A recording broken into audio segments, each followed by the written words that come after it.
Thank you to everybody who's been sending in their weather questions. I'm going to turn it over to Gus for his weather question. Hi, I'm Gus. Papa works at Channel 9. How do rainbows happen? Thank you, Gus, for your weather question.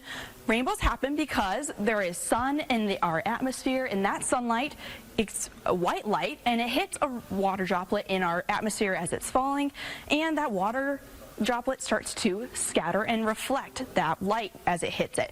So it hits the raindrop and then reflects, and then once it reflects out of the water droplet, that's when we get the colors red through indigo. We get all those colors that we see in a rainbow. So definitely really cool to get some of those photos.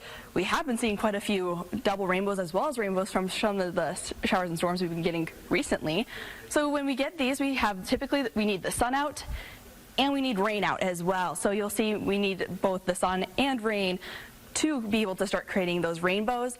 That sunlight hits those raindrops as they start to fall from the sky, from those clouds.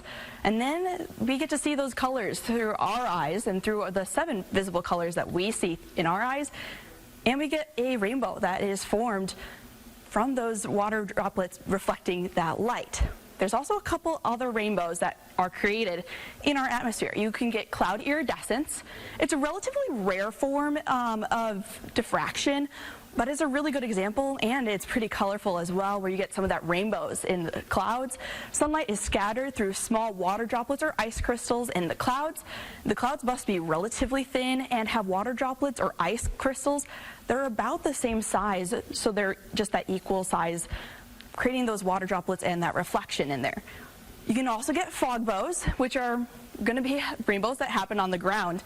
What will happen is the sunlight will start to move down through that white light, hit fog, which is small water droplets at the surface level, reflects into our eyes, and we see those 7 visible colors again.